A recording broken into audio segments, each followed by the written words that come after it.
What's up, guys? Welcome back to the Stoppage Time Stooges. I'm your host, Christian, joined by my good friends, Andrew, Jacob, and Ricardo.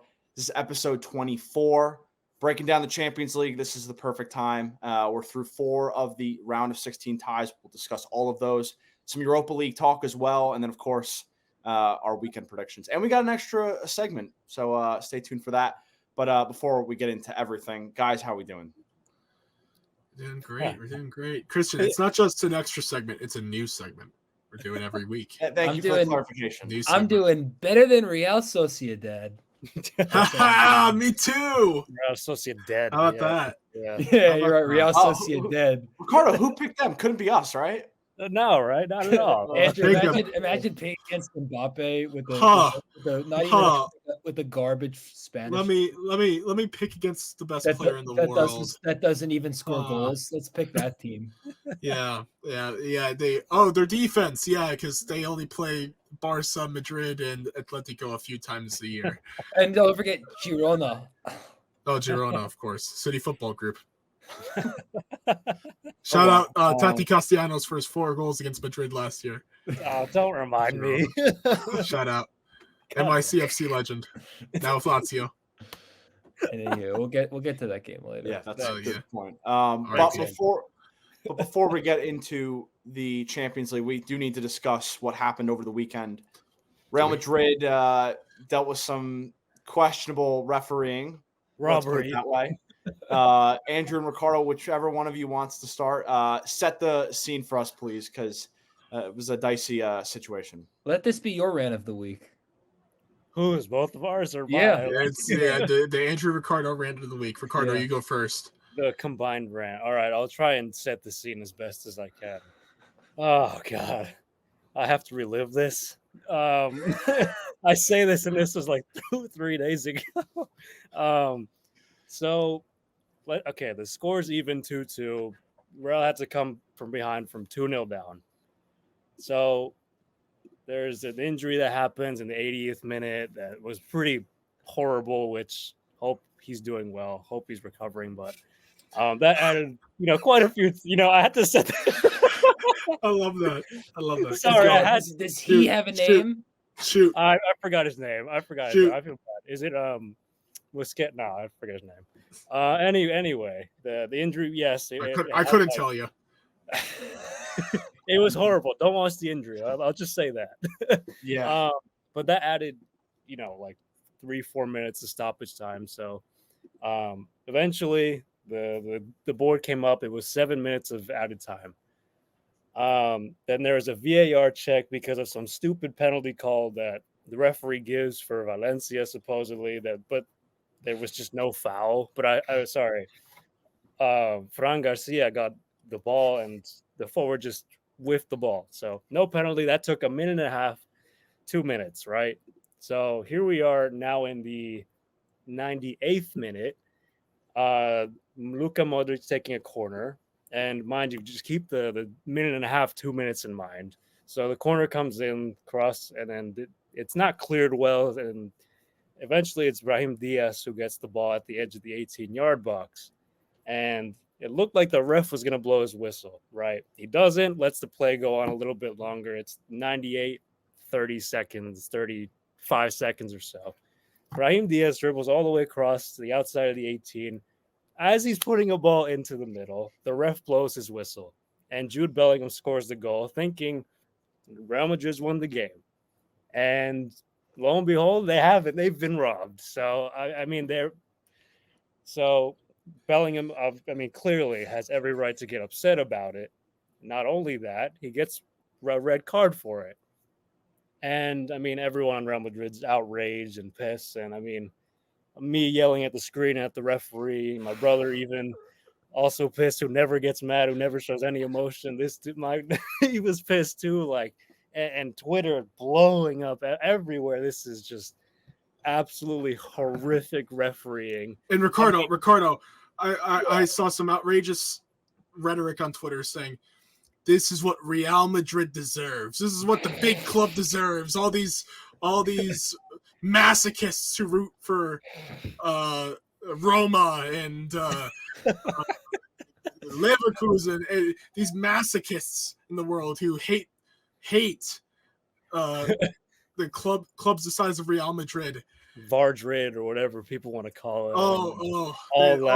All from the Penaldo days. Vardrid. They all came to light. All came to light God. the hate once again, and outrageous. Go on. Then I use that as my counterpoint to it. I'm like, this is an example of, this Real Madrid referees do not back Real Madrid. Clearly, this ref had a draw or something he put money on this game for it to end in a draw. 365. He's like, you know what? I'm just gonna end it here after literally as the ball is getting crossed in. I don't understand. That's just absolutely terrible on the referee's part. If you're gonna blow the whistle, blow it on the first. Don't hesitate, and then let the play go on for another 5 seconds. And it's not even in an ideal world, the whistle would have gone at the 99th minute because of that minute and a half, 2 minutes added on top of because of that VAR check in stoppage time. But no, it's fine. Just blow the whistle there. You know what? Rob Real Madrid of 3 points and a comeback, a come from behind win. But you know what? Whatever, it's fine. Give Jude a red card for not even cursing, not even saying anything about the ref. I thought he did curse. No, he cursed, but he was that was an effing goal. That's he didn't disparage the ref. Yeah, no. I think given the context, that's a normal thing to say in the heat of the moment. So I agree with the red card. As in, it shouldn't be given. And not only that, Ricardo, Christian, Jacob. Not only that, he gets a 2-match suspension. Comical, comedic. Wait, but hold on now. When you get a red card, it's what, 2-3 games, or it's a straight red is 2 games, but I assume, Andrew, you're arguing that it should have been. I'm just saying if we're going by the book. I mean, I'm not saying. I'm just saying, just for getting the straight red, 2-match suspension. It's just so unnecessary. And this is just, Ricardo, you nailed it right in the head. People think the refs are always with us in cahoots of Real Madrid. This guy is clearly an FC Fragilona fan. He's Catalonian. I want to know, is he Catalonian? Does he root for Barca? Is he an Atleti fan? I don't know what this guy is. I don't know what this guy's problem is. But FIFA should absolutely strip this guy's referee badge. He should not be FIFA certified. The sad thing is, this guy has officiated in a ton of La Liga games. He's not. Yes. He's well respected. He's absolutely. Yeah. So, you would think something like that would never happen to someone as experienced as him. It was been in the league for so long. But you know what? Referees, for some reason, every weekend there's something. This was certainly one of those I feel like I haven't seen in a long time. I don't think ever, especially at a last minute or last second sort of thing. But man, that was, that was really bad to say the least. That and this is a month where, as a sports fan, I have to deal with the New York Knicks and the Houston Rockets. One of the worst officiated endings to a game I have ever seen in my life. Did you have to bring that up? To the Pistons and the Knicks, to now, which ended up in the Knicks' favor, to now this monstrosity, and this is by far the worst. This is the worst officiating performance, and this is the third time I've said this in 3 weeks, by the way. This is the worst officiating performance I have ever seen in my sports fandom. This is by far the worst. I nothing comes close. Now, the great thing is it won't end up mattering because they're still going to win the league. So who cares? But well, I still care. But yeah, but this fraudulent referee won't get what he wants. We get the last laugh. Because we'll win La Liga. And Jacob, what were you gonna say? I just love how this is what it takes for Real. This is the worst of being a Real Madrid. Oh, fan. A 2-2 draw that you got. Oh, don't Well, get. it should have been 3 Are points. going to unleash. No, I this understand that, but the fact that you could be this mad about a draw and this is like as bad as it gets. And if you think this draw gets me mad. No. I will say they shouldn't have been in this position in the first place. I mean, the game itself, like Real Madrid were dominating possession in the first half, and it just came down to, Valencia taking both their chances, one coming off of Carvajal's mistake for the second goal, literally assisted. That's terrible. I forget who the striker was, but Hugo Duro maybe. Or, no, it was the other one. It was The Ukrainian, right? yeah, Ukrainian. Like off the top of my head, but I have it written down here somewhere. But in any case, that was Yadimchuk. I don't know how you say his name, Yep. but Yeah. But they put themselves in this position anyway. So if they had just taken their chance in the first half and been a bit more threatening, maybe this wouldn't have been an issue. But that's again kind of a different way to look at it. But still, doesn't change the fact. It doesn't change the end of the game whatsoever. But still, Oh God. Bad. Here's the thing, and is this? I'm sorry, Christian. I know you're hosting. Is this a good time to transition? I wanted to add Okay. something quickly. So you go on. So this referee, Rant I don't continues. want to get his name, Jesus Heel. I don't know how do they want to pronounce it, but the last game he refereed that involved Real Madrid was the comeback victory against Barcelona. So he's an Atleti fan. Good to know. I just wanted to look at that to see his recent. How do you spell that last name? Heel? Is it Gil? That's usually how it's pronounced. I know there's a couple heels in MLS and MLB. Uh-huh. Yes. And Shout out Luis. Jesus. Sorry, I had to get that in there. Sorry. I believe he was taken off of games for the weekend in La Liga. I think that was reported at least. Was he? It could be. Rightfully I so. would Anthony assume Taylor. so. So he got punished. Oh, sounds like Anthony Taylor. Can I say this too? Go ahead. Was there a statement ever released by any officiating from La Liga like that? I was waiting for that. I don't think so. What kind of BS is that? You I just know, Premier League, Howard Atwood would have been at it in a second. or just sweep this under the rug. Yeah, that's fine. La Liga's corrupt anyway. So I just did a quick Google search on this dude. Following the game between Barcelona and Girona on September 23rd, 2018 that ended 2-2, Lionel Messi refused to shake his hand after the match. There's barely anything on his Wikipedia, but that's there. That says everything. It says everything, honestly. Means he's not a Barcelona guy. Yeah. Oh, I'm telling you, Atleti. He's not Atleti guy. Great. Yeah.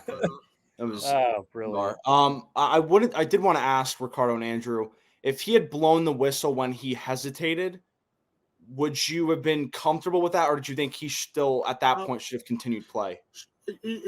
I would have been more content.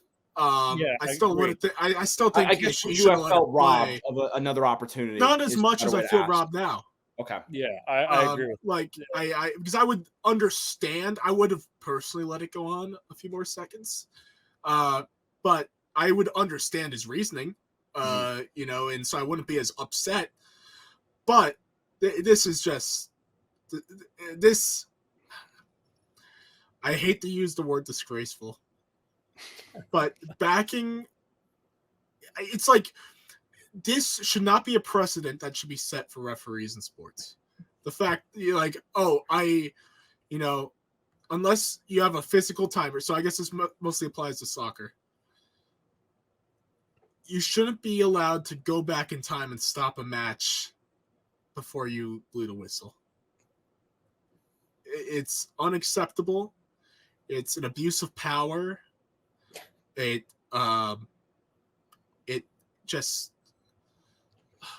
goes against the game we love. It's so disgraceful.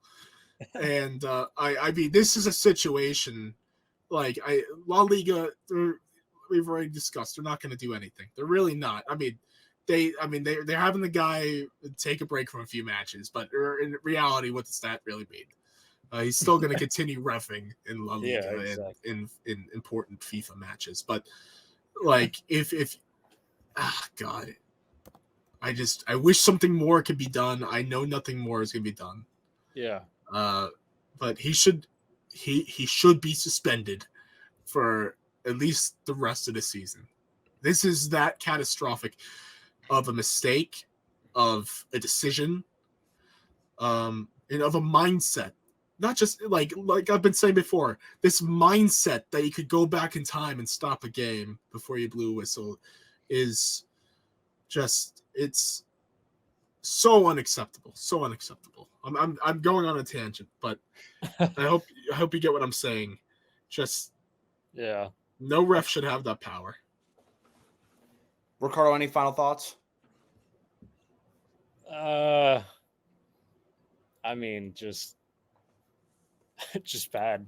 Just awful, horrible. Any negative thing you can think of, any negative word applies here. So, I mean, hopefully it doesn't happen again.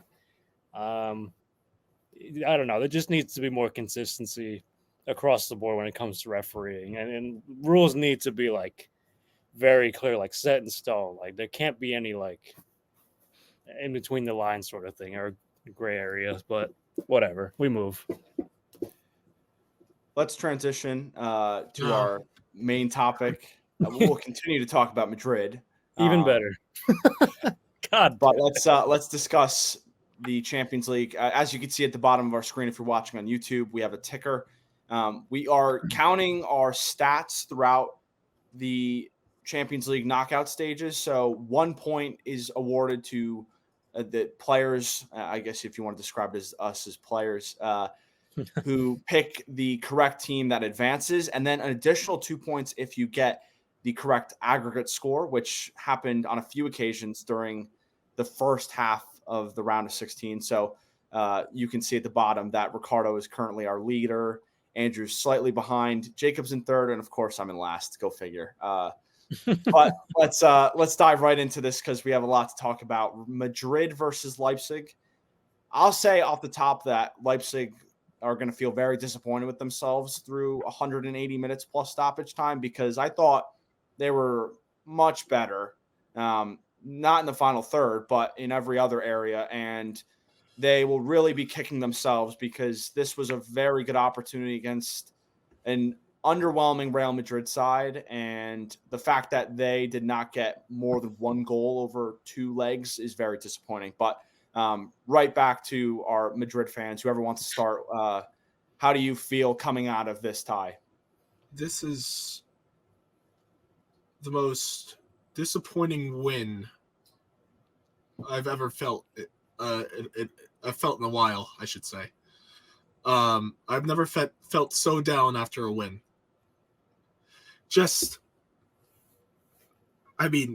Leipzig should have advanced. Let's be honest. Yep. Yeah. This game, they had so many chances. So many even chances. In the first leg, too. First leg, too. Openda. What? Just finish. He looked like Nicholas Jackson. Finish. Finish. I was going to say that. Xavi Simons had a wonderful strike. Great save. Great save by Lunin in I believe it was the first half. Stretching out, diving. But they had so many opportunities. Dani Olmo in the first leg. Two great shots on target. They should have. They were the better offensive side in these 2 matches. I mean, Madrid looked uninspired. It showed. I was discussing with Ricardo. It showed more than ever that they need a striker, a true number 9. Please, Mbappe, finish the story. It's just they don't have. They're just missing that one piece. They're missing that one piece up top that they could rely on a run with Mbappe's infinite pace. Just Vinny was good. He had the goal today. But like, they just need more. They need more. Valverde was playing right wing, and I just didn't like it. Rodrigo, I felt like should have came in maybe a little earlier. I felt like Rodrigo maybe could have started the match. Why didn't he start? I don't know. I had no clue. It didn't make sense to me. I bet there's a reason. I don't think Ancelotti. I think it's just because Rodrigo hasn't been playing very well recently, and you have your two healthy center backs. Like, you could move Tchouaméni back to midfield. I feel like that was the reasoning. I don't know. Maybe wanted to try something. But you're different. moving. But then in that case, you're moving Valverde out of position. Which it's not like he can. Totally it's not super. He can play the right wing. I'm not. It's just he's done it before. Yeah, I was gonna say he's done it. Like, he's done it. It's just he's not. It's not his best position, but he's able to put in a shift. Yeah, but I still feel like you have to play Rodrigo. I don't know. It's definitely questionable. Not starting him. I'll give you that. Whatever. They advance. It made me sad because once Rodrigo came in, who came out was Camavinga. And I was like, damn it. No, Camavinga wasn't having a great day. He wasn't having a great day. No, is that your guy? Camavinga is my Real Madrid guy. Yeah. I love Camavinga. I love Camavinga. He's the ultimate utility player. I love Camavinga. Well, I told you my power rankings. It's one my guys. This spans all clubs. The number 1's João Pedro, 2 is Brahim Diaz, and 3 is Camavinga. It's my tier list. Where's Danny Welbeck in this list? Danny Welbeck is near the bottom. Not quite the bottom because Lewis Dunk exists. And Fran Garcia exists. Wait, Jason Steele and Lucas Vasquez exists, and Jason Steele exists. Not Lucas Vasquez, man. But anyways, back to the point. They advance, so whatever. Throw this out the rear window. We can forget about this. We move on to whoever we got next. But I'm worried because I kind of want them to draw a bigger club not named Manchester City. Give me a Bayern. Give me a PSG. Oh, Bayern. But my point is, I would be afraid to play the winner of Dortmund PSV because I see your face. Listen, okay. I'm afraid they're not going to show up to play that level of like they need to play a higher level of competition to lock in. I feel like I understand that. I can see that. Leipzig, sure, they were great the first 2 matches. Just awful in the final third, but I just feel like Madrid underestimated them. This was a terrible performance at home at the Bernabeu. You've got to at least put up 2 goals at least in this type of matchup at home. But to end on a 1-1 draw, yes, you advance on aggregate. It's not inspiring at all. Honestly, it has me a little more worried than I was before this match going into the next round, even though we advanced, which is hilarious to say. But I just hope that they can get it together. Luckily, we get, a few weeks to kind of like reevaluate, get set up in place. Maybe we have better officiating in La Liga, and we can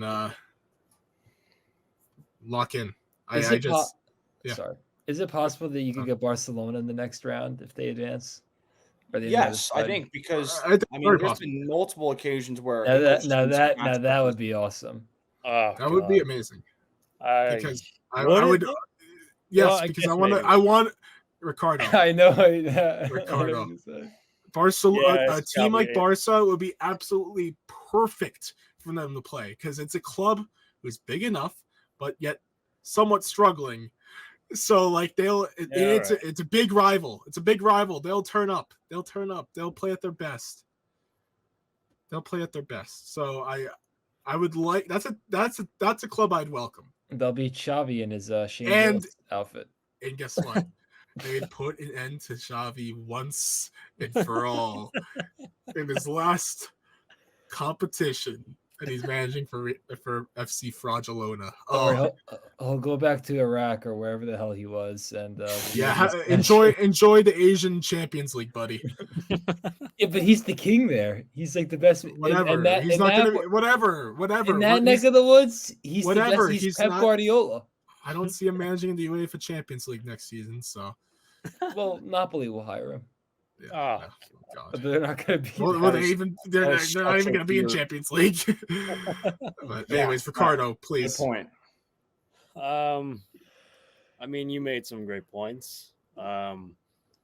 Leipzig, yeah, as we've all said, deserve to go through. But I mean, this game was just very similar to the first leg. I mean, really not very threatening in the first half, especially not creating very many chances. Leipzig being very disciplined, very organized, just again, not being able to capitalize on their chances that they did have. And yeah, I was going to say sort of like Nicholas Jackson, but Andrew, you stole that from me. It's fine. We were on the same way. It's funny because one of my coworkers, shout out Justin, if he's watching, he knows we do this. He placed a bet on Leipzig money line for today's match, and Openda to score anytime. And he was going nuts, ballistic right next to me watching this match. So yeah, he was awful.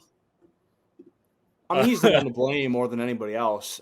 The crazy thing is he's in good goal scoring form. Exactly. Last year he was good for Lens. I mean, one of the best strikers in Europe last year. Yeah. And today I think it was 5 shots, 4 of them were off target, 1 was blocked. Yeah. I mean, if there's one player to pinpoint as the guy that fluffed his lines, particularly in this game, it's got to be him. But I mean, in the first leg, you can even look at Lunin. I mean, there were a couple big saves in that first leg that kept them at 0-0. And Lunen's I mean, everything changes if they score 2 goals, let's say, in that first leg, and they go to this reverse fixture in Madrid 2-1 up. But everything is on the strikers for me for this team. Sesko has been a young player it's tough to criticize a guy at his age, but Openda particularly, because they brought him in for a big fee.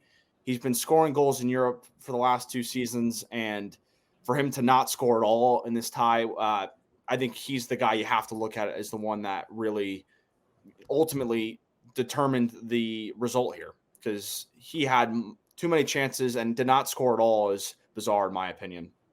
Yeah, they should have had so many goals, but it's a game of moments. So, I mean, they just didn't take advantage of them. So that is on them. But I'm a bit worried for Real Madrid because, I mean, the way they've been playing recently, it feels like they're in a bit of a lull.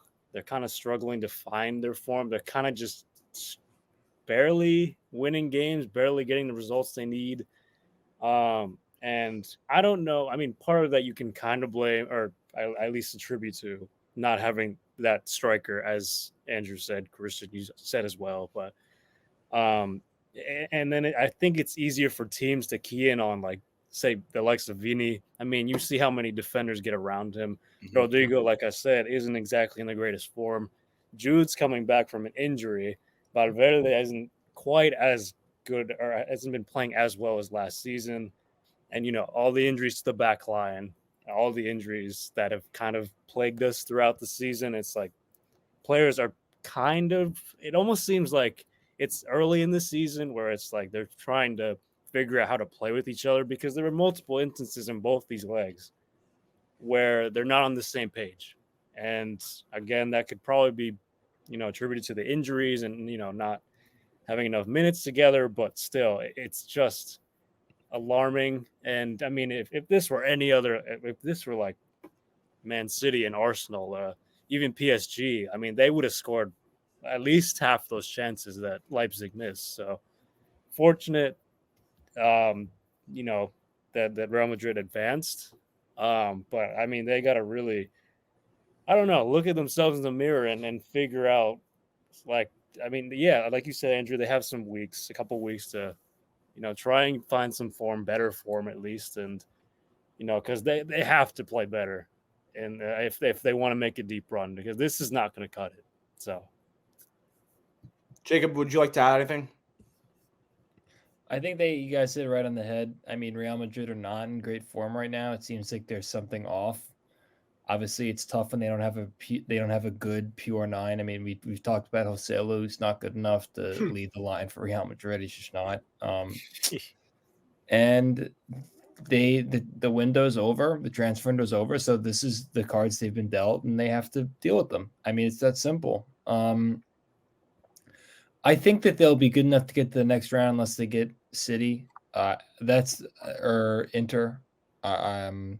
I still think they're a force to be reckoned with. I know that they're in a funk right now, but I feel like Real Madrid, when they need to turn it up, they turn it up.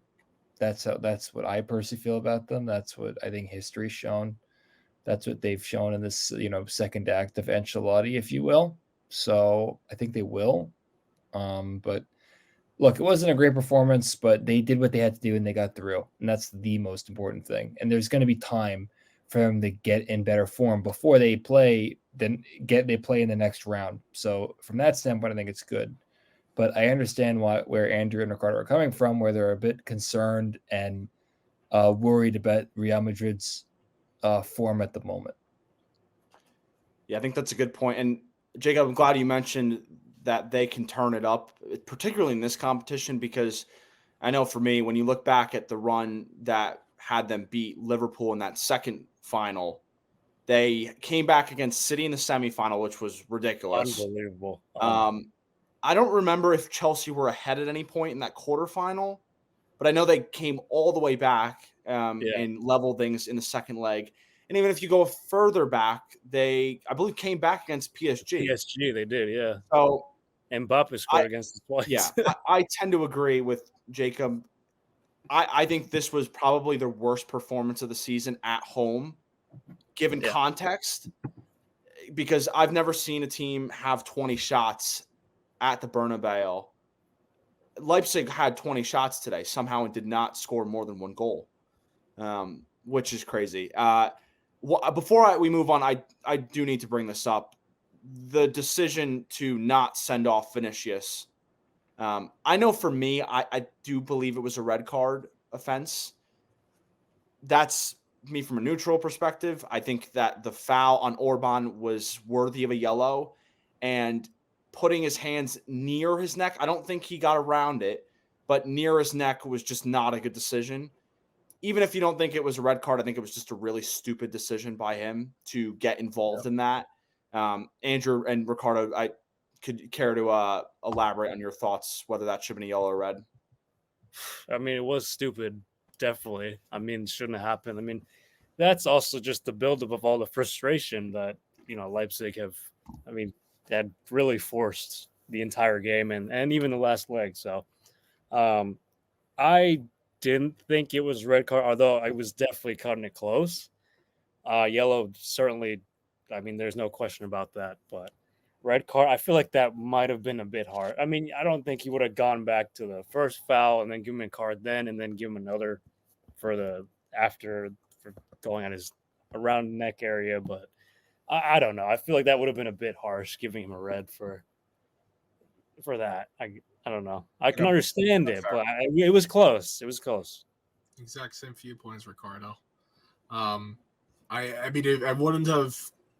I wouldn't have necessarily argued it if it was a red. I might have. Yeah, you see, I think that's probably where we differ. I could see it, but it was just hard. It was just a hard yellow. I don't think there's much more than that And I think it was the right call in the short run. So, Jacob, from a neutral point of view, do you tend to agree with them? I don't know if you got a chance to see the. I didn't see it. Okay, that's fine. I'll try and find it, but that's all right. I think that's a good point to move on to the other match from today, which we all kind of expected to go this way, and Manchester City cruise to the quarterfinals against Copenhagen, who put up a good fight in the first leg. Today, not so much. More of the same, guys.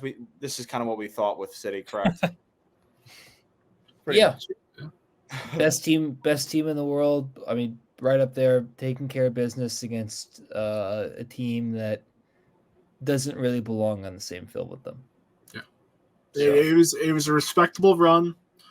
All props to Copenhagen. Thanks for coming. Props to Denmark. Yeah, Danish league, but yeah, thanks for coming out. That's it. I mean, I don't think we have much else to say. Mm-hmm. I do. Okay. I need to flex. Sorry. So I predicted both legs to be 3-1, and that's yes. Well done. So I just need to say that because that's never happened to me. So that will never happen to me again. So no, 3-1. You're in first. I am in first, but I really didn't think it was going to be 3-1 both legs. I just actually, I did. That's why I predicted it. But no, I was like, I mean, especially the first half, I was like, oh, City's going to score more than 3 goals. I'm like, oh, it's over. But they didn't. They only scored the 3 in the first half, and that was it. So I was like, all right, cool with me. I got my prediction right. Yeah, Ricardo's doing pretty well right now. This is the worst time to play Manchester City. I'm just gonna say that. I think at any point right now is but with a fit De Bruyne and Erling Haaland, yeah.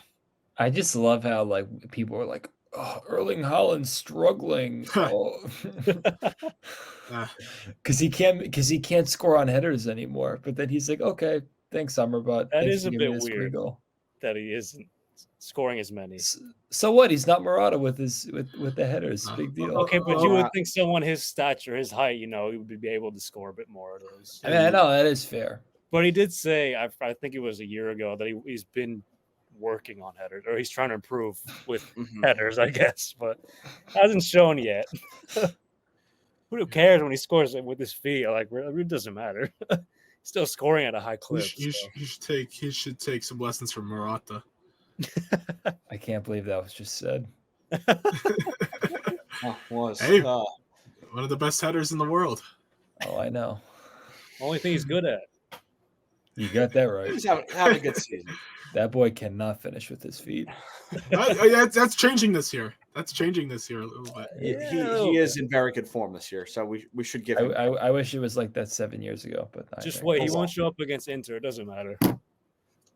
They're gonna lock him up. Oh, it won't matter. Yeah. I tend to agree with Jacob on that, but we'll get to that next week. Haaland does have 8 goals in his last 5. I know 5 of them came against Luton. Well, yeah, big qualifier. Big Nicholas Jackson game. Yeah. But still, he does have at least 1 goal in 4 of his last 5. So if he was in bad form before that, he's bad form. Yes, bad form in quotations. This is bad form. If this was anyone else, you would say they're having. If this was anyone, with the exception of like maybe 5 people, you would say, God, he's playing well. Yeah, because it's the guy that scored almost every game, and he doesn't score every game now. It's like, wow, he stinks. Like let's calm down. So a shot at Christian? No, this is a shot at Twitter morons and I don't know, analysts. There's plenty of those. I do want to give a shout out though to Copenhagen for getting out of their group. Pretty remarkable given the thanks, teams. Manu. And Gala too. Not an easy place to go to. Let down City. And yeah, I thought their goals the quality of their goals were really nice. The first goal in the first leg was really nice at curving outside the box. I think it was a guy on his competitive debut for them. And today there was some nice combination play, but again, City's the best team in the world right now. So there was no scenario where they were going to keep it close, which reflected in all of our predictions. That's kind of how we saw this tie going. But that's enough on this one. Very straightforward. Let's check back in on yesterday's action. Bayern versus Lazio. Lazio had a shocking lead, I think many would say, after the first leg. But Bayern, despite not having their best performance, put 3 goals away and somehow, some way are into the quarterfinals. What do you think, Jacob? Harry Kane showed up for a big game. I never thought I'd see the day. I guess miracles do happen. It was a big game. He delivered. He showed why I guess he wants to be on the big stage. He wouldn't have known that for the last several years, but hey, and I gotta say this, and I can't believe I'm saying this. That cross, was that from Eric Dyer? That cross to Muller? I think it was. The second goal? The third goal. Or the second goal, excuse me. The second goal was a shot from De Ligt that was then... Yeah. That was De Ligt? That was Dyer. Redirected. By the way, not in great form either, but... Yeah, so De Ligt is good. Oh. Well, well, he's gonna be good. I mean, was good. I don't really know what to think. He's good. Like how many years ago? Remember when it was like Ajax him and Frankie De Jong was like getting Pele and Beckenbauer. 6 years ago. I mean, that's what they were about. Am I wrong? I mean, no. Funny.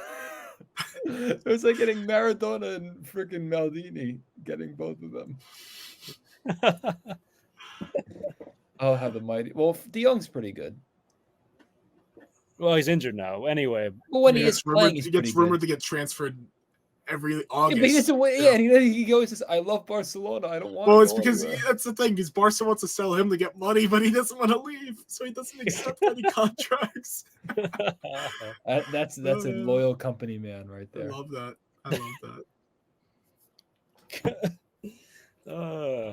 That's the man who plays for the name on the front, not the back. Future Chelsea man. I'd have a tear in my eye. I'd be so happy. Just to waste his potential too. It was linked to the Prem. Was it Man U? Yeah, ago? it was Man U. Tottenham recently. Yeah, and they ended up with Donny Van de Beek.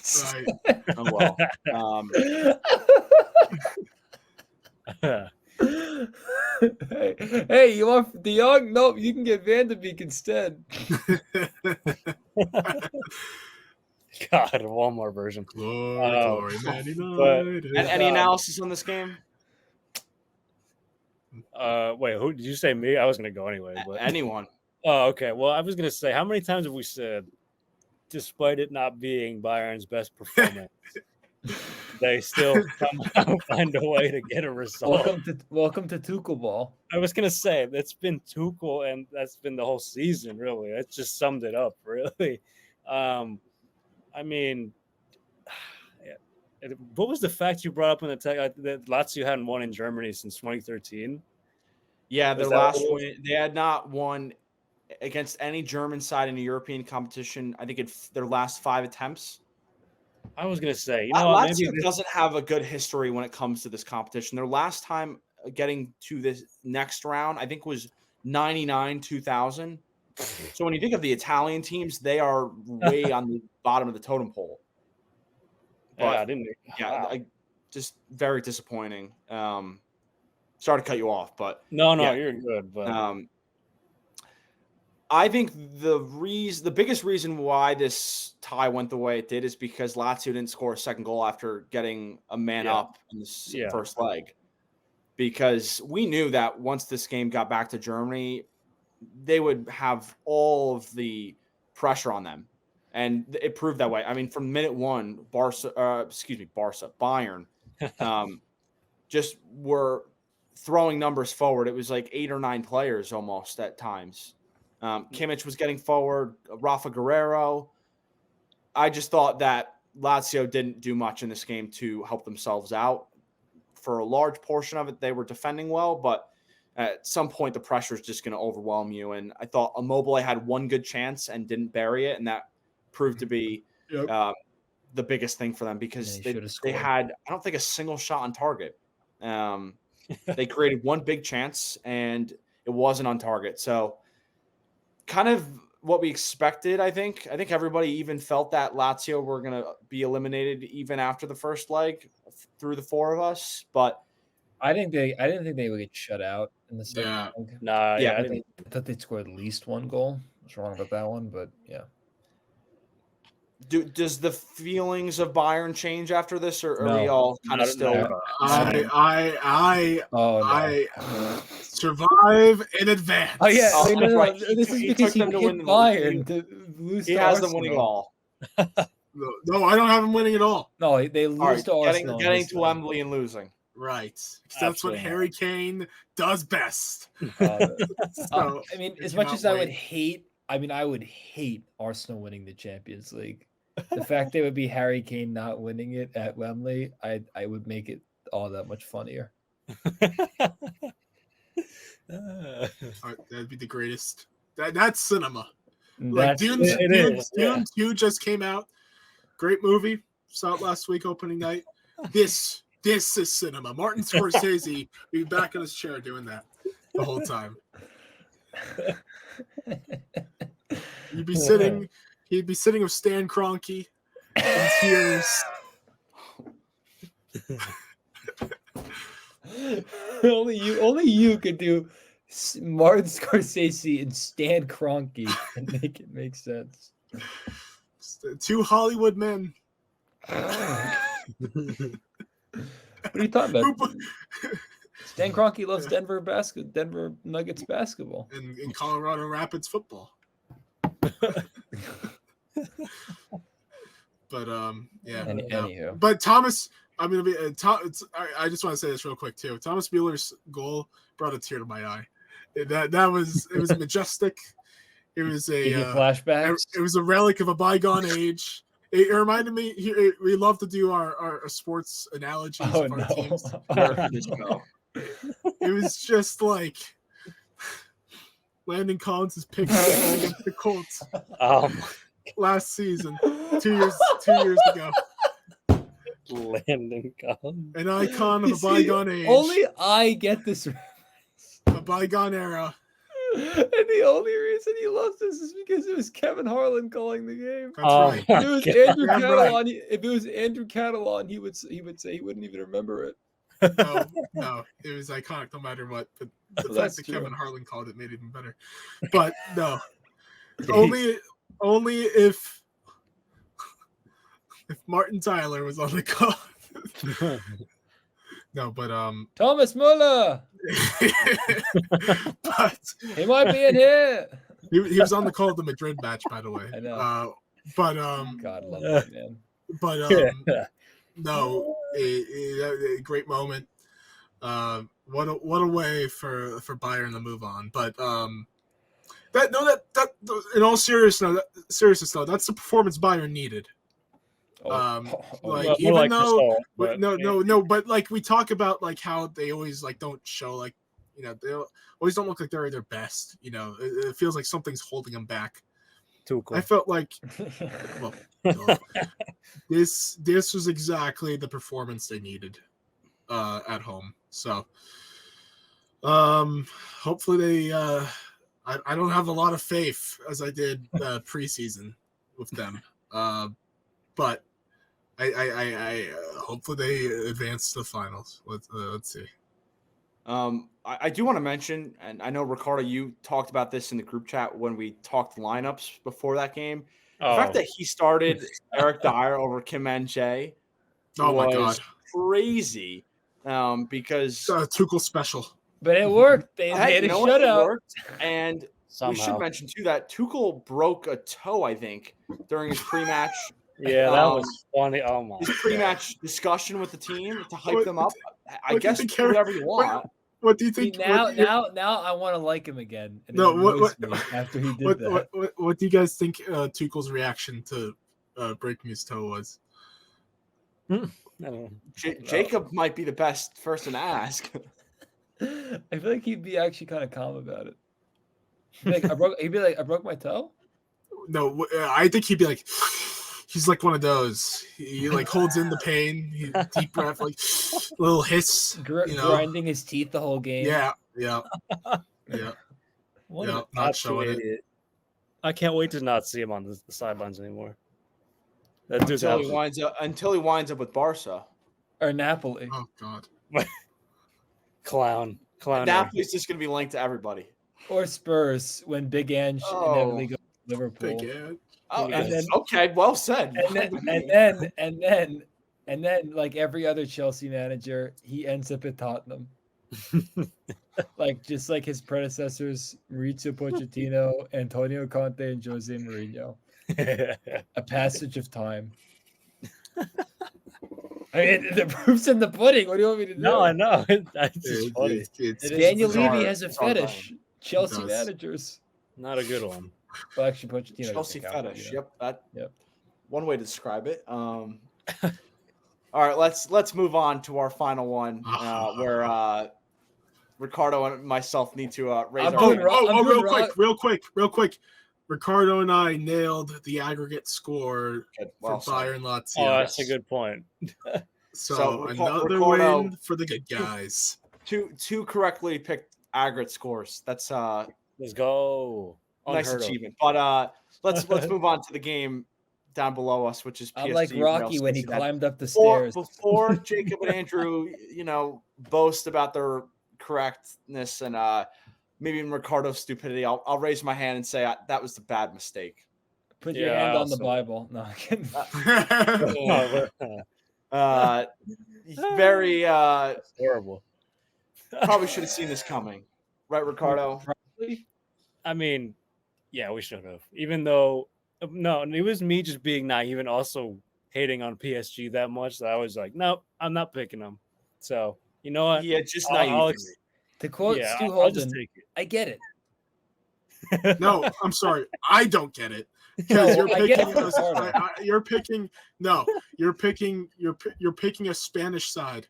You're picking a Spanish side. No. What's your point? Spanish sides typically hold on. What's the point? No. If your hate for PSG extends that much. Yes, because they're an absolute clown house of a clown. I don't disagree with that. I don't disagree with that at all. And also, they are a clown house. But whatever, it's fine. No. You gotta root for Mbappe.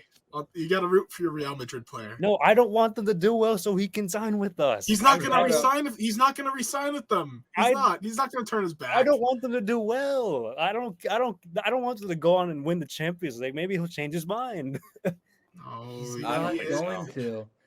Enrique Lully said he's not come back. There's nothing we can do about it. Not even Macron can sway him. It's okay. I'm telling you. Not even the Qatari Emir. I don't care. If I don't see him with Florentino Perez, I'm not believing it. So I'm not gonna. No, I get it. You know, Ricardo, for your birthday next year, I'm gonna look up to see if Nasser Al Khelafi is on Cameo. And I'm gonna get you. Can you get a tag team of him and Macron? That may be a lot of euros. That would be wild. First off, but oh man, sorry, I just can't. I couldn't do it. Plus, PSG chokes more often than not in these stages, so that's also why I picked Real Sociedad. Yeah, but you I gave you three. You could have waited. You could have waited to the quarterfinals. You could have waited if they matched with like an Inter Milan. If they matched with Inter, you could have easily, done everything you wanted to accomplish with it making sense. You know what? It made for a great conversation. It was one of our best segments ever. Right now, I think the best. I was going to say the best. Through whatever 24 episodes plus our emergency episodes. So, you boys have anything else about that? Because I can't please wait. just clown us while you. No, just okay. Just unleash, please. Jacob, what do we say? What do we say? I'm gonna mute Kylian myself. Mbappe is inevitable. Inevitable. He is inevitable. I mean, Best player in the world. we're talking. Oh my God. I can't believe. I also want to point out, Christian, can you confirm this for me? I originally said 4-0 as my aggregate. I switched it to 3-0 because you guys were like, oh, stop disrespecting Sociedad. Oh, and you guys made me feel bad. Well, guess what? It was still a 3-goal differential. I had a 2-0. Still- I'm so mad. Still a I gave 3-goal. Sociedad the respect that I thought would be a 0-0 draw in the second leg. Nope. Yeah. That was clown behavior. Absolute insanity. From these two, they should be ashamed of themselves. Should be ashamed. Absolutely. I mean, now it's hilarious too because when you take Mbappe off that squad, oh my God, PSG is a mess. Well, I mean, I know everyone is loving Warren Zaire-Emery, but he was a little shaky in that midfield. Donnarumma, well, the goalkeeper's fine.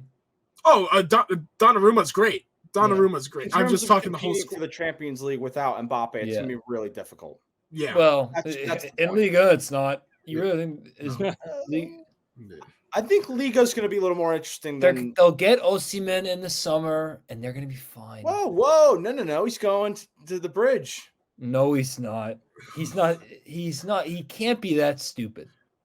Well, Because, maybe no, I hate to say it. Look, I want him, but think about this. If you're Victor Osimhen, I'm at a club that is incredibly unstable, and it's like the Titanic. You know what I should do? Let me go to another club in a different country that is also unstable and isn't winning. PSG. I mean, Well, the problem is PSG has 2 natural number 9s that they just bought. who? Goncalo Ramos, which they paid a ton for, and Define a ton. Kolo Munuani, the striker that they got from Frankfurt. There's this thing called loan that they will do with one of them. No, they won't loan him. They will not If loan him. Osimhen doesn't go to PSG, he's going to the Prem. Then he's not going. But that's a totally different. Then you're gonna discussion. get him. He's gonna go to Arsenal. That's great. I don't want that either. No, it's not great. You don't I just want said him. that's great. I don't want it either. That was completely sarcastic. Now, keep in go mind ahead, as well. continue. They'll be bringing back Xavi Simons next year. That's as a good well. point. Don't But forget about that. But no, this team this iteration of PSG all revolves around Mbappe, and as long as he plays, they will have a chance. That's all I'm going to say. Amen to that. Well said. They will have a chance. No matter the opponent, he is that class and that He's much of a that game good. changer. It doesn't matter. And Sociedad, they kept trying to box him, but he still somehow found a way and still had a brace Ray Hudson going crazy. away at Sociedad. I mean, He is I still insane. can't believe they didn't pick Insane. PSG. And they knew Mbappe was fully hey, you know what? healthy. Ricardo's still first in the I was standings. about to say, so who's who in the really lead right cares? now? So Okay. I'm down at the bottom. Here- so I here's can't the- speak. To quote the great Emperor Palpatine, your arrogance blinds you, Christian and Ricardo. Now you'll experience the full power of Mbappe. Da, da, da, da, da, da, da, da. Oh my god. What a great win for PSG. I can't wait for them to get knocked out the next round. But this was Wait, fun. hold on now. What if they get PSV or Dortmund? from the same. Oh my god! They would destroy. They would PSV. they would destroy PSV. Dortmund will be. I think Dortmund has a better Dortmund has a better back line. A much They better were also back in the line. same group together. I have a weren't question. Yeah, If true. Mbappe- Actually, true. They were in the group with them together. they? That was a great point, Ricardo. I have a That was a question. great point. If PSG somehow get to like the final four or like the the last 8, or even the whole, they win the whole thing. This is the greatest accomplishment of Mbappe's career, right? No, stop it. No. World Cup at 18. World Cup, excuse me. But hold on now. But that team was loaded. So This team is it's still terrible. the World Cup. And he was They got an 18. I guess or whatever. Benzema was, but I he was think- the I shot. think when you Him look and at- Benzema were the shining stars of that squad. Benzema. Benzema Or not wasn't Ben- there. Wait, Giroud. They hated Benzema. Giroud. back Yeah, then. what am I Yeah. thinking? Ben- 2018, Benzema 2018, made the 2018, return. 2018. I'm stupid. Oh, I'm stupid. really I not. feel like 'cause you I'm like PSG, Ricardo and so- Christian right now. Okay. Got Giroud. Yeah, join the club, clown. We're all clowns. here. I don't. But to answer your question, Jacob, I don't think this would be his best achievement personally. No, it All wouldn't. right, that's fine. I think him I and can Griezmann understand were the the two best argument. players on that World Cup winning team, and he was under 20 years old at that point. Yeah. That was unreal. Yeah, I think it's going to be and hey, I mean they lost in the World Cup final, but I mean he put the team on his back against Argentina. He was better than Messi in that game, and I stand I think by if that. they had won the World Cup in 22, 22. Yeah. I think that would have been better than 2018, given I how agree. much he had to do to get them over the line. How many injuries they had. Right. Yeah. So It's that would have so been an many interesting injuries. conversation. But anything else on this game? Big result for Jacob and Ricardo, or excuse me, Ricardo, No, Jacob no. and Andrew. I mean, it was big for him because look like No. Whatever. Here's the thing: Ricardo at least picked 2 aggregate scores correct. I mean that was That's a game a changer. saving grace. So he still performed the best out of all of us, but only 2 people can say they're undefeated in picking sides. So Nope. Jacob, That good will job. change next week. Yeah. It has to because you and Jacob and Andrew have picked different teams in Oh, true. Madrid. So True. Wait, I got them. Wait, I picked. you picked yeah, Inter, he Inter. picked Madrid to go. Yeah. So No, but I'm we'll, saying I picked. Wait, see, I picked PSG, I picked Man City, and I picked Real. Oh. I'm leaning more with Jacob. it's nice, isn't it? Oh well. Use this, Guess you'll never know. not this. Yeah. Time to move on. Let's Yeah. talk Europa League. Good time to talk. Action tomorrow. Andrew and myself have teams in action. So Don't want to see him. You, Andrew, you I'll wish go- I'll go Mourinho right- was still managing Roma. probably, yeah. Probably, Andrew, I'll start with you. Going from 5 to 1, your rankings of the teams most likely to win the competition. Okay. Going from 5. I'm gonna go Sporting from Portugal. Damn it. No. Ruben Amorim, their manager, he's probably gonna be one of the top candidates. Oh, that's the next Chelsea manager. Oh, that's where he's from. Isn't he linked to the Liverpool job? No, but I keep hearing Yeah, Amorim, yeah. Amorim, Chelsea, Amorim. Let's get Amorim. So that's where he's going to ruin his career. Okay, I got it. Point He's- is, Smarter than that. yeah, he's doing a great job at Sporting. So managerial side alone, they got that handled, and I think they're at 5. 4, I got West Ham. I just think you gotta put the Prem's quality a little above. You gotta take that into account. And with West Ham, I mean James Ward-Prowse. I mean Jacob, your guy. He's still going. He's still chugging. More goal involvements than Enzo Fernandez and Conor Gallagher combined. Oh, so Sorry. it's all good. Now, Brighton's not in my top 5, but if Brighton was fully fit, I'd have them take West Ham's spot. Yeah. But that's besides the point. They're not fit. West Ham's better right now. They're much better form. 3, my guy Olivier Giroud and AC Milan. My apologies to the great Olivier Giroud, the beautiful Frenchman. Christian Pulisic is, what a great renaissance for him. He's not, blowing you away compared to, wingers the west of the world, but this is the type of season he needed after just being, all his confidence being shot from Chelsea. This is what he needed. And Milan fans love him. And Rafael Leao has surprisingly not been, as involved scoring wise this season.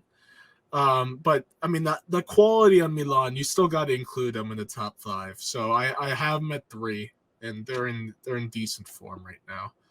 Not gonna win Serie A, but they're in decent form. 2, I got Liverpool. Christian's Liverpool side. Jurgen Klopp trying to get one last trophy. This in the Prem. He's got to win the Prem. They won't. But I think another Europa League would be nice for them. And they're the top of the Prem right now. Top of the Prem. You got to have them number 2 because number 1 is Bayer Leverkusen. They are the team that's going to care the most about winning the Europa League. They'll care much more than Liverpool winning the Europa League. So that's why I have them over Liverpool. Even though if you go talent, if you're going based on class of talent, Liverpool is clearly number 1. But do they really care about a Europa League? So I have Leverkusen number 1. Xabi Alonso doesn't want to go away empty-handed. If, of course, winning Bundesliga would be nice too, but winning a European trophy to cap off his Leverkusen career would be nice for them. And so that's my top 5. 5 Sporting, 4 West Ham, 3 Milan, AC Milan, 2 Liverpool, 1 Bayer Leverkusen. Good list. Yeah. I'll go next. I like what you got. I do a little bit of an interchange with what you have. I'm going to go with Roma at number 5. Daniele De Rossi's done much better job than anyone could have predicted, I think. I think his only loss is against Inter. They're beating up against a lot of teams in Serie A, and it deserves a ton of credit for that. Got past a good Feyenoord team in the round of 32. I just like what he's doing. They play much better football than what they did under Mourinho. Lukaku's in good form. Dybala's playing maybe his best football in the last couple of years. Pellegrini, their captain, has done some good things lately. So I think Roma's a really tough team to beat. And I think, as Andrew mentioned, Brighton's not healthy right now. I do see them getting through. And then at that point, we'll see where they match up against the team in the next round. But I think Roma, for me, number 5. I'm going to go with a different team at 4 as well. And they have a player who has the most goals in the Europa League ever. That's Marseille. I think with Pierre-Emerick Aubameyang doing what he's the abomination. Marseille's not having a good season.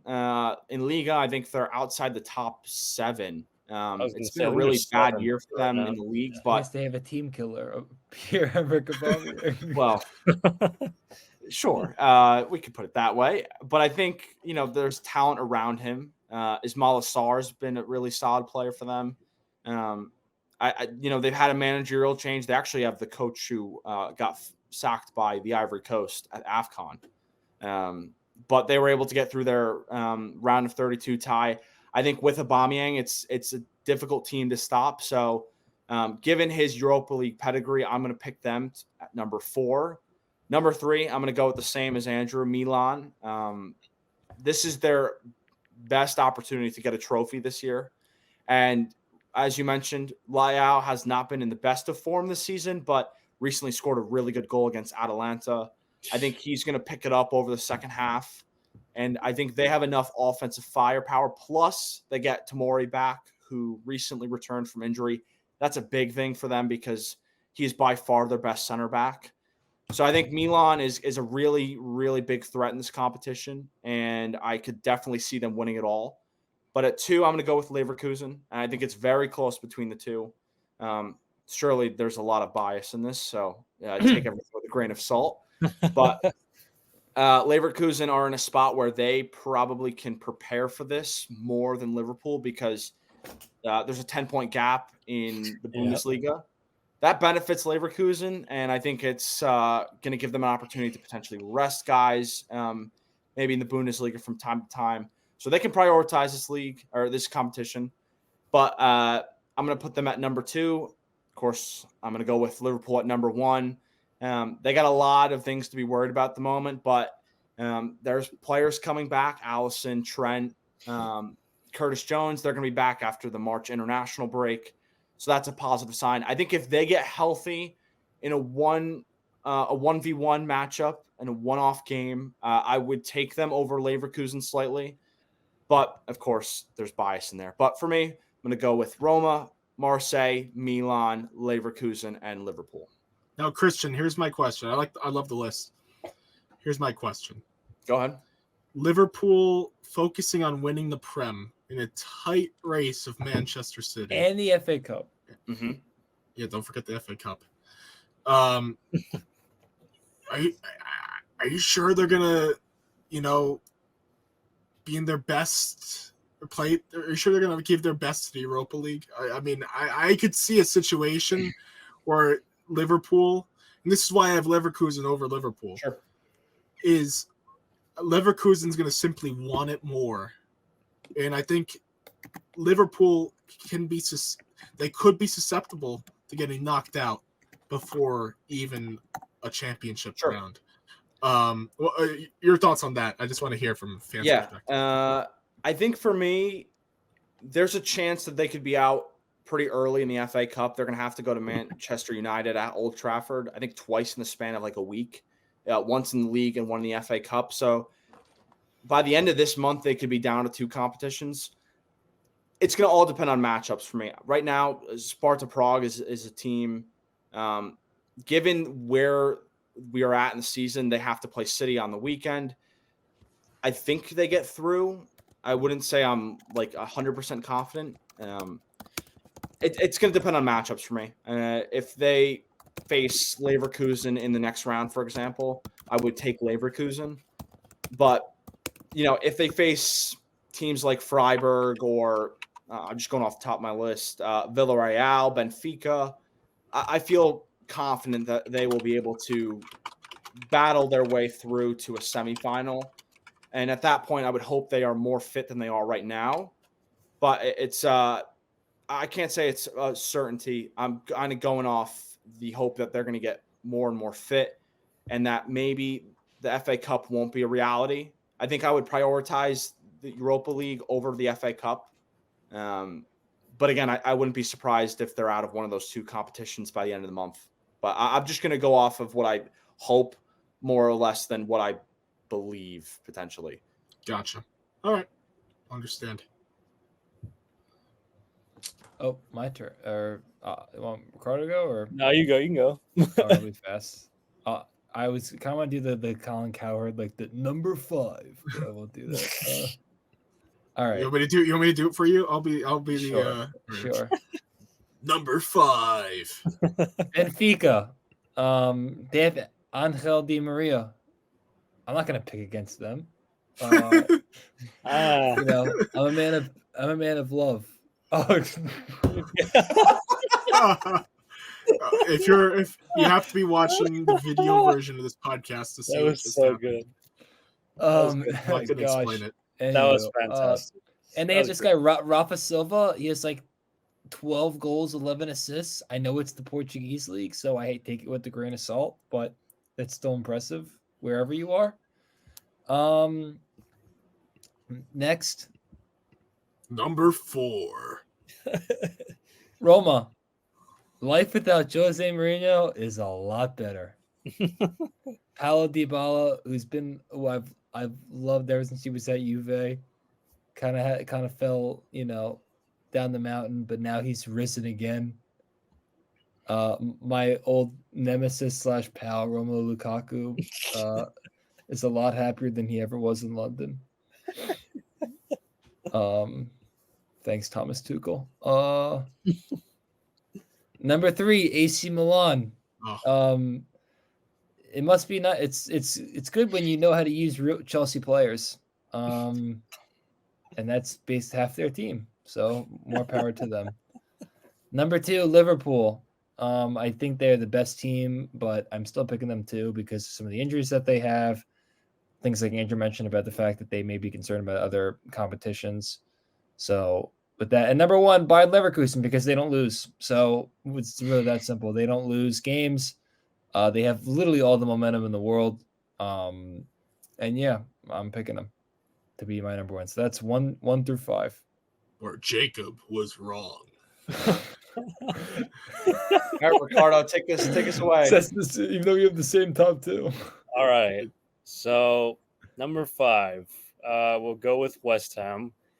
I mean, yeah, Premier League's pretty damn competitive, probably the most competitive league. So, and they're in 7th right now. So I'm not looking too shabby. So I'm gonna go with them at 5. Number 4, I'm going with Roma. You guys have pretty much already touched on all these reasons, so I'm not going to repeat myself, but they are playing better under De Rossi. So, yeah, number 4. Number 3, Milan, I have to go with. I feel like our lists are pretty similar. Also, just because I'm going last, it seems like I'm copying it. But, yeah, you guys have already mentioned those reasons. 2, I'm going Liverpool, precisely for the injury. All the injuries that they're dealing with and any future injuries that happen, I feel like it's just inevitable because this, for some reason, under club players it's not his fault. It's just I know I just pinned it on club there. Jacob and I thinking the same thing. Oh God. Oh God.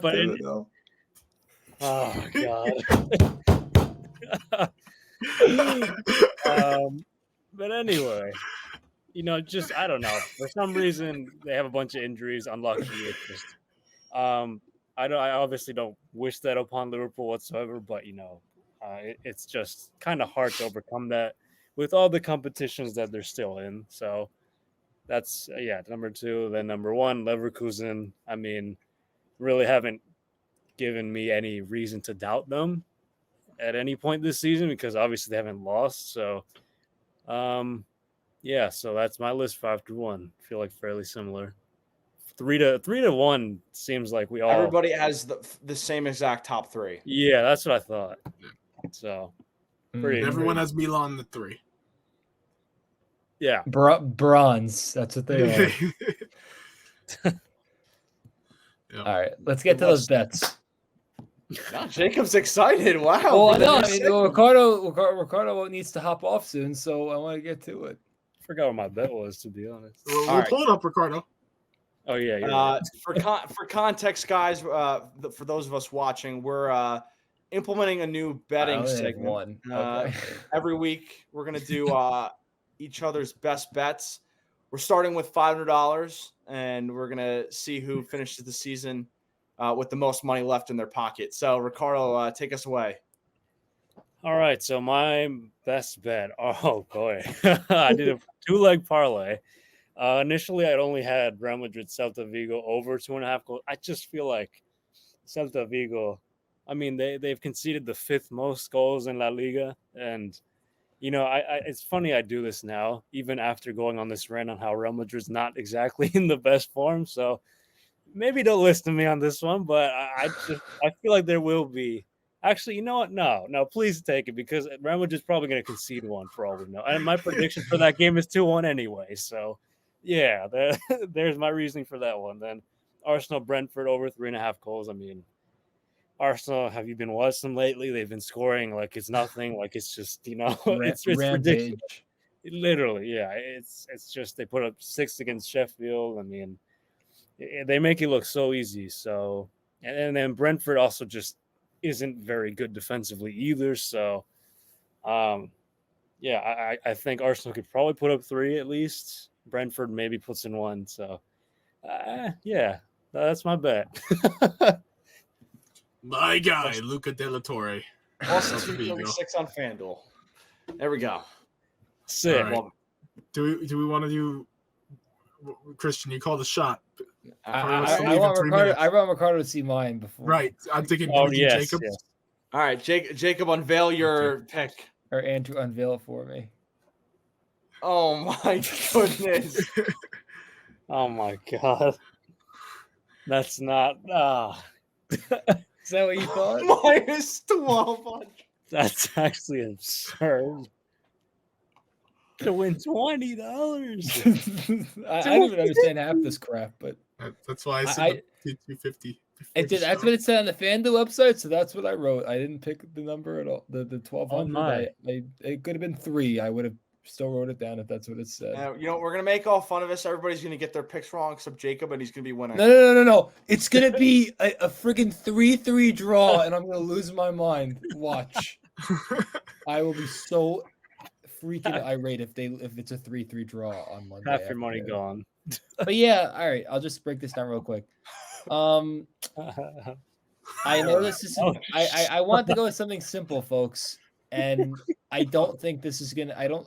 Even though Chelsea lost, although it's funny, a lot of these games between these teams have been 1-1, 1-0. The last game that they played in the Premier League was 4-1, which means if you use this bet, it would have hit because it was under 5.5. It means there is no way Chelsea will concede more than 4 goals, and they will probably, if they don't get shut out, they'll be fine anyway. Oh my and they probably will. Because part of me, I almost thought it would be like, let me just do one where it's like only Chelsea goals. And I'll just do under 5.5 because it'd be the lock of the century. But then I realized that it was. Then I realized that it was for both of them. I go, so okay.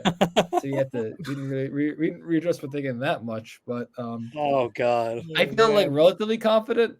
I hate to say I'm going to make a mockery of the segment going forward, but no promise. It's creative.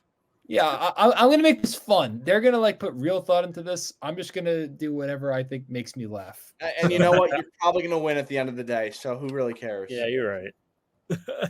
All right, Andrew, take it away. All right, I'll do mine. Portland Timbers money line against NYCFC. How the hell is Portland Timbers a plus 310 underdog against the worst team in MLS? Because they're managed by Phil Neville. No, I'm kidding. But here's the thing. Right now, through 2 matches, Portland is top of the table in the Western Conference. How about that? Go figure. 1 draw against DC United and a great win against the Stan Kroenke-owned Colorado Rapids. But who are awful. They might be the worst. Actually, I was wrong. NYCFC are the second worst side in MLS behind the Colorado Let's go. Rapids. We're not the worst. But at least the Colorado Rapids have scored a goal, which NYCFC have not done. And Can they get David Villa to come out of retirement?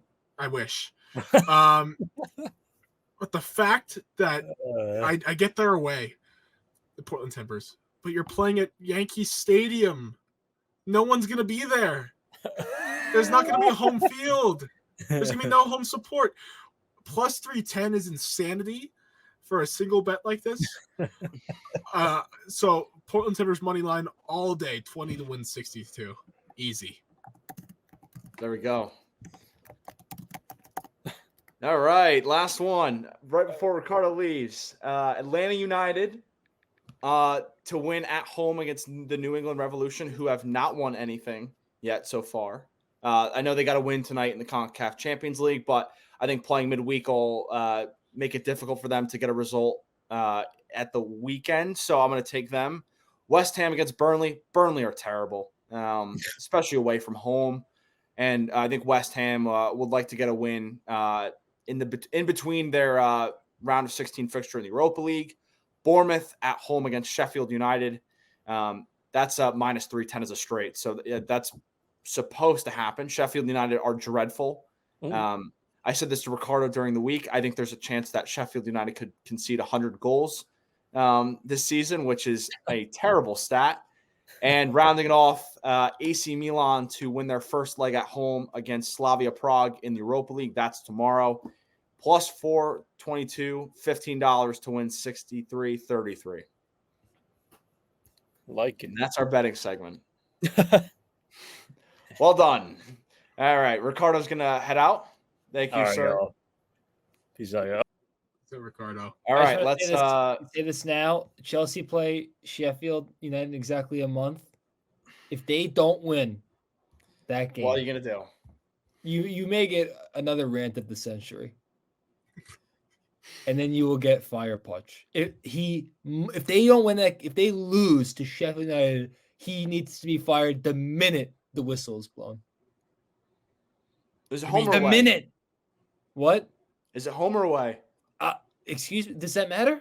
To me it does.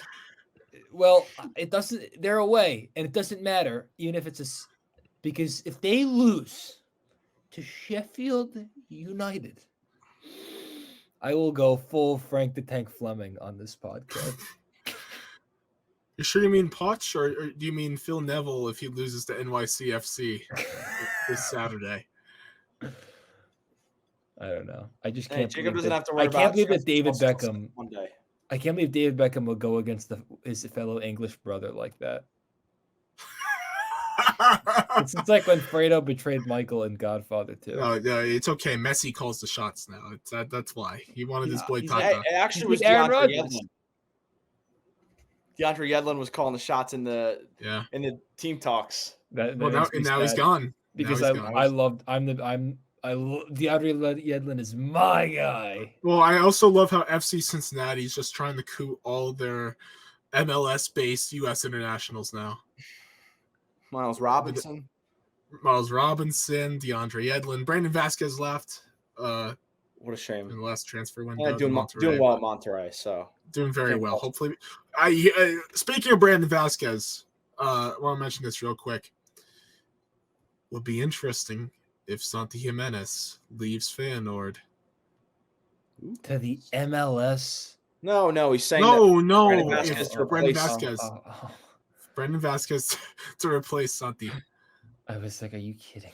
No, NYCFC would love him. I would love him. Oh, it'll be like the Joseph Martinez at Atlanta United if Santi Jimenez went there. I'm interested though, and in NYCFC got this this 18-year-old Serbian. It's Johan Mijatovic. They signed him from Red Star. Striker? He's a striker, and he has David Villa's number 7. And High bar. he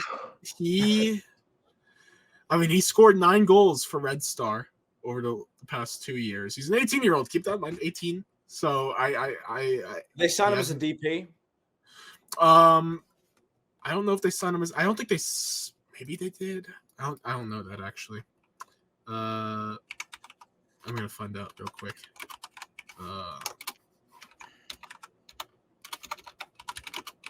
I would assume so, but maybe not. No, because you know why? No, he's not a DP because he's an under 22 player. So, because he's under 22, he's not he takes an under 22 spot, not a DP. Gotcha. Good to know. Yeah, that's how Inter Miami could get away with their tomfoolery. They're getting this Redondo guy who's supposedly the next Busquets, just to play next to Busquets. So too slow, tall, 6s. Love to If see it. Inter Miami doesn't win the MLS, that is the biggest disgrace ever. I don't have him winning. Now, I will say this real quick. I mean, I know we didn't have this initially planned. We didn't have MLS talk initially planned.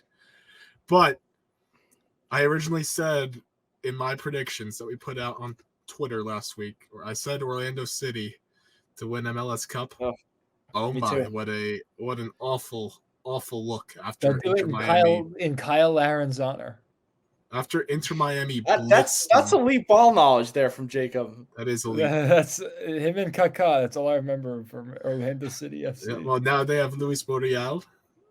Yeah, I remember him. He's Hey, he's they had playing there now. Alexander. What was it? Alexander Pato? If I'm getting the name right, the Brazilian. Right. striker who played They for had Milan. Pato Yeah, I believe so. Yep. and Very Chelsea. briefly. And Not- Chelsea. Nani played there. Yes, Nani. Oh, Yeah. oh, I love Yeah, Nani. talk about a player who's gifted on the ball. Oh my god. No, I he love was Nani. nuts. Yeah, Orlando's got some legends of the game. They want to play at Disney World. That's what they want to do. They want to play. Shall we get into the predictions, or you want to? Yes, sir. Let's predict. Let's start with Brighton versus Nottingham Forest. Andrew, almost on the nose last week with the 2-0 prediction. It ended up being 3-0 Fulham. Yeah, honestly, I should have guessed 3-0.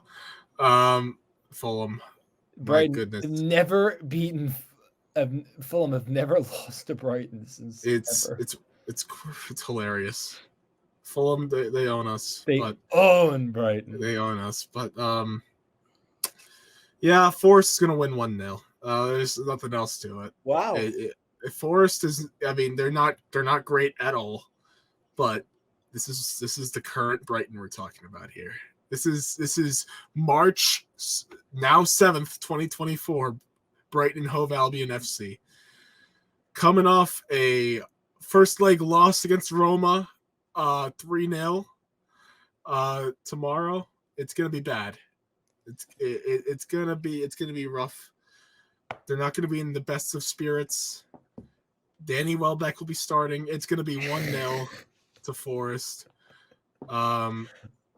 And Nuno will have Papa Smurf. Nuno's gonna this be his one saving grace. That's all I'm gonna say. I'm sorry. I feel bad for De Zerbi. More respect. I feel bad for De Zerbi because he has to play Ansu Fati, who, by the way, I don't think we've talked. I don't believe we've talked since the rumors came out that Barcelona has inquired about João Pedro. And the rumor is 60 million transfer fee in Ansu Fati. Oh, they're taking that if that's real. Oh, they'd be stupid not to take that. Oh my god! They should just do a swap with Lewandowski going to Brighton. If João Pedro goes to Barcelona, and I have to deal with 4 more years of Ansu Fati. Is João Pedro on your enemy number 1 list? No, Fatu's not enemy. He's weird because you clearly see the talent. You clearly see the class to his game. But what killed me was the game against Spurs, the last game against Spurs, where he missed it was just a sitter. It was a sitter. It would have ended the game. It just, at worst, it would have been a draw because of what Brennan Johnson did at the end, which was inexcusable. But he missed wide of the net. It was right there. And he missed it. Oh my God. The keeper was so distracted by the run of Mitoma. And Ansu Fati had the perfect sitter. And he had to bend it wider than that. I don't know why he had to bend it. He could just shot it straight, it would have went in. But he had to finesse it. That turned me off on Ansu Fati. And I saw what the Fraudulona fans were cooking. So if João Pedro goes to Barcelona and have to deal with more Ansu Fati with no João Pedro, oh God. You don't know. You don't know what's going to happen. John Laporta's parting gift. João Pedro. In fact, I'd have to root against João Pedro. How? How can I root against a player like João Pedro? He's the antithesis of Mbappe. He has no pace. He has zero pace. Young, but man, can he dribble that ball? Man, can he dribble? Alrighty. Jacob, your prediction? I have more faith in Brighton than Andrew does, and I'm Really? gonna say they're gonna get back to doing what they do best, and that's get themselves a 1-1 draw. That's yeah. That's the Zerbi ball right there. That's the way I'm leaning too. I'm gonna go 1-1. Forest were unlucky to not get anything away from the game against Liverpool last weekend, thanks to some questionable refereeing again. But I think they play well and get a point here, 1-1. Questionable refereeing. That seems like a common trend here. Oh no, never, not at all. MLS official striking. It's nothing. Yeah. Oh well. Let's talk about the big match in the Premier League: Liverpool versus Manchester City. That's on Sunday. I'll go last. Yeah, that's fair. Andrew. Yeah. Sorry, Manchester City, 2-1. Ooh. This is it's going to be a Haaland brace. This match was made for Erling Haaland. Erling Haaland shows up on the big stage. He does. Prime. Did he cut out for me as well? He cut out. Yeah. Oh, did you not hear me? Yeah. Say that again, Jacob. I said he's a primetime player. He is an absolute primetime player. So, right now, City is in full fitness. They're coming off a dominant Champions League performance against Copenhagen. I know Liverpool's been playing well, but the injuries, they're going to catch up to them, and I think this is the match. I think City is going to come through 2-1. I have it at City 3-2. You know what? Because Andrew gave me the inspiration, I'll say Haaland gets a brace too, with Rodri scoring the game-winning yes, another goal. primetime player. A Rodri game-winning header on a mishmash corner that just pops at him and just goes right in the back of the net. And Pure Liverpool will walk alone at Anfield out of the stadium. No Jurgen Klopp's stupid fist bump with that stupid grin and his stupid baseball cap. And for Pep, another one for the good boys. Yeah, with his scarf and his I don't know. Oh, and Christian, before you go, I mean, that photo of Joe Mazzulla with Pep Guardiola is one of the funniest photos I've ever seen in my life. He loves Pep and he loves the town. Yeah, it's the greatest coach in all of team sports, next to the absolute worst coach all right. in all of team sports. He wasn't next to Doc Rivers. Professional sports. It's like he was next to Doc Rivers. Yeah, whatever. Anyways, Christian. City went to Anfield last year, and Liverpool were in a bad run of form, and Liverpool still won. And Anfield has been a tough place for City to go typically.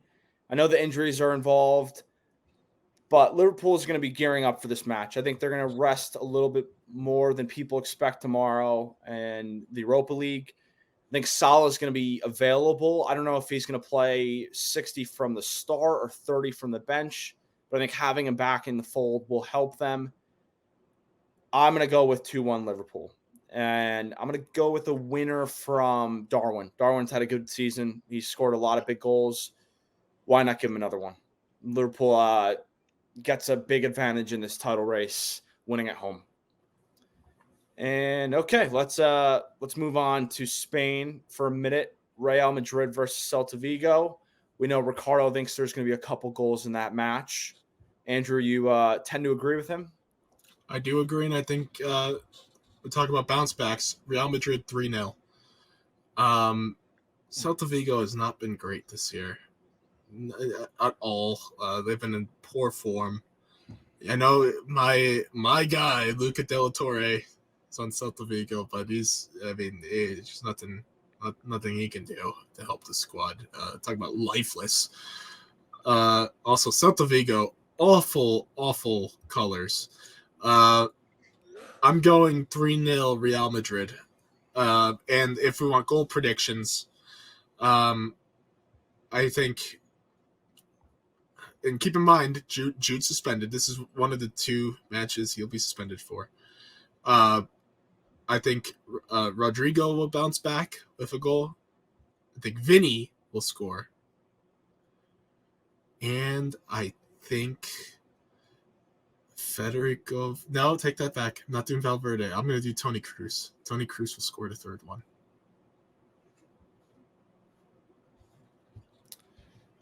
I'm feeling a bounce back too. I found it interesting just looking at stats quickly. The last time Celta Vigo beat Real Madrid was in 2017 in the Copa del Rey.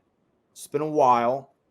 And as you mentioned, not in the greatest of form. They're near relegation, and I just don't see this as a game where they can pick up points.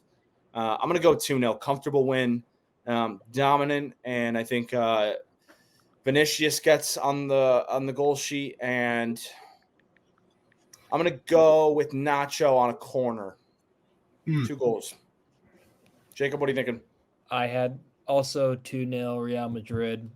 Vinny Jr. goal. I don't know. We'll say Tchouaméni off a header. Or no, you know what? Rudiger off a header for old time's sake. For old time's sake, I love that. Another one of my guys, Antonio Rudiger. This is so much. I just love how this is like when I still care about FIFA. They never gave him good ratings when he was at Chelsea. He goes to Real Madrid. The minute they do, they bump him up four overall. The minute he goes to Real Madrid. Talk about anti-Chelsea hatred. Oh, you just put him in a Chelsea shirt in FIFA and you have fun. All right.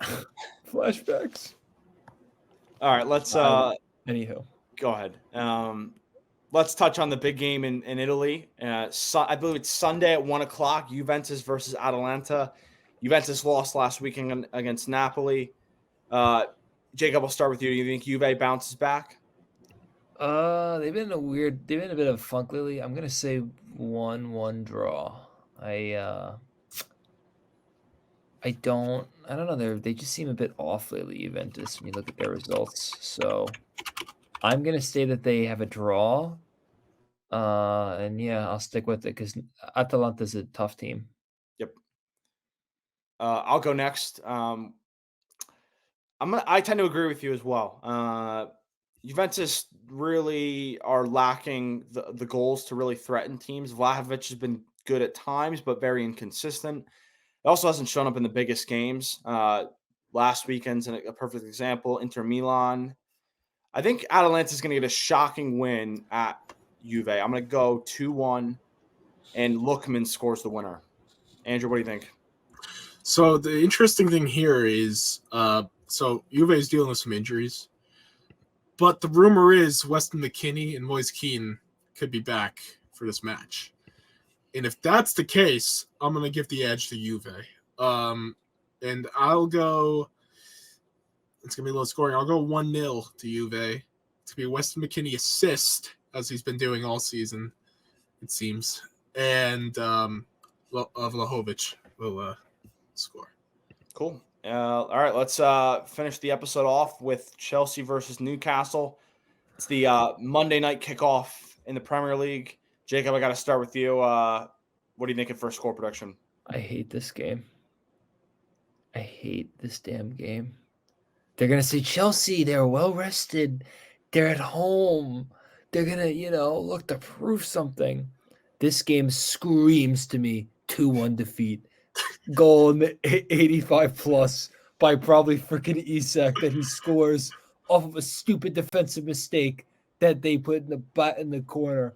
And I'm going to have to watch. It's going to happen. No, it's probably going to happen like at the end of stoppage time. He's going to watch this happen. He's going to start Mudryk. He's going to score a goal in the first half, and then he's going to take him out at halftime.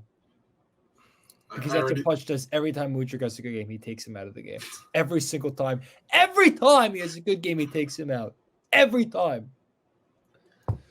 I already see the vision of John Champion on the call. I already They might be through. And it's Isak.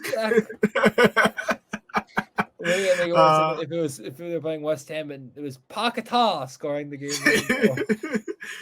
3-1 Newcastle. Newcastle hasn't been great lately, but you know what? No, I'll give Chelsea another. It's going to be 3-2. It's going to be 3-2. I agree with Jacob. It's going to be late. And that means the bet's going to hit. Late. The bet's still going to hit, right? Because it's 5.5.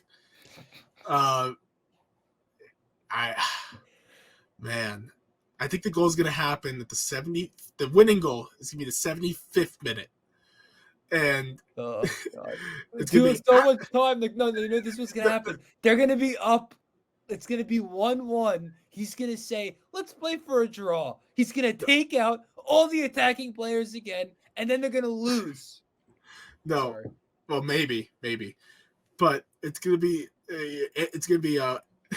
Anthony Gordon, and it's gonna be a lot of time for Jacob to stress on his $250 bet. You know what I love? Anthony Gordon was the guy that they wanted, but they didn't want to break the bank for. Many, many years ago, John Stones, when he was at Everton, Chelsea were obsessed with John Stones, but they didn't want to break the bank for him. And look what happened. 2 guys that they didn't want to break the bank for end up being good. Sounds like a theme. Uh-huh. I have a good friend at work who's an Everton supporter, and they Don't believe exist. they might be listening. He believes Anthony Gordon is a soccer terrorist for his crimes against Everton.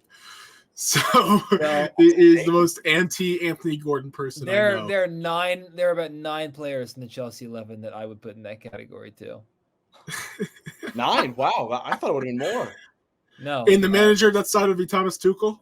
Yeah, Soccer terrorist. probably. But no, the 2 that aren't are of course Jordi Petrovic and Malo Gusto, the best What, right Cole back in the Palmer? league. Wow. Did you see the chance he missed against Brentford? No. All he had to do is put it in one of the corners, and he just put it wide. Off a perfect pass from Malo Gusto, who should have 2, not 1, 2 assists. I'm shocked you love Malo Gusto this much. Yeah, it's I drastically am changed. shocked. If you told me before the season that Malo Gusto No. and Jordi Petrovic would be his 2 favorite I know. players, That's what I'm saying. I'm not saying they're not great, Jacob. I watched. They're good. They're really good.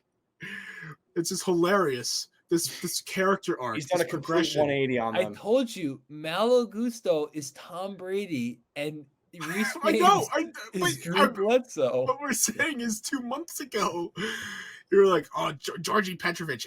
You think an MLS keeper is going to help us?" It was like 3 months because Who cares? Whatever. Point Since he played, I have defended him like That's Johnny true. Cochran You too. defending That's OJ true. Simpson. That's true. But the I am point Johnny stands. Cochran and he is OJ Simpson. That's how much I've defended The him. point stands.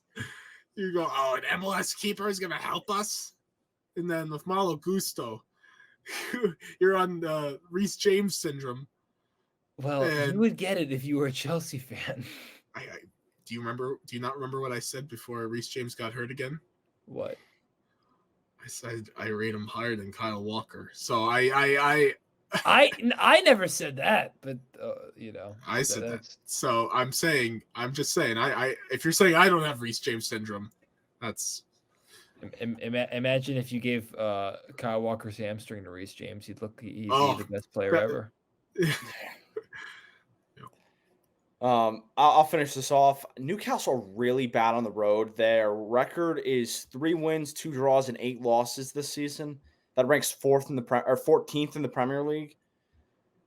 I think Chelsea's looked good at home against big teams. Newcastle, I guess, is in that tier now that they're a Champions League team or level team. I'm going to go with 2-2. I think Chelsea's going to lead in this game, and they're going to give up a late equalizer. Sorry, Jake. I can see it. That's why I'm so mad because it was going to know this was happening. They're going to be up 2-0, and then they're going to take out all the attacking. They're going to have the 2 people that scored the goals. He's going to say, "No, let's put in Trevor Chalobah and Cassidy, who doesn't know what the hell he's doing, so we can keep a draw." And they're going to freaking, that's going to happen. They're going to end up with 1 effing point again. Because it's a big team, and they always do this against big teams. They draw. Where's your Frank the Tank mouth guard? Because that was basically just a Frank the Tank Fleming rant. Like, I see it. Casade. no, it's because Marita Pacino is happy like Lindy Ruff. R.I.P. Goodbye, Lindy. By the way, I'm watching the USA women. I've been playing at the same time. Sophia Smith. Oh, who would have guessed? Sophia Smith scores the potential game-winning goal. Just scored. I turned it off. In extra time. No, our good friend Derek's going to be happy. Derek, the biggest Sophia Smith guy I know. But who would have known? Maybe we give Sophia Smith some playing time. Who would have guessed? not Flacco. Not us. Why? All right. Anything else before we go? Nope. All right. Well, if you are watching at this time, thank you for sticking around. We really appreciate it. Of course, subscribe on YouTube. Check us out on Apple Podcasts and Spotify.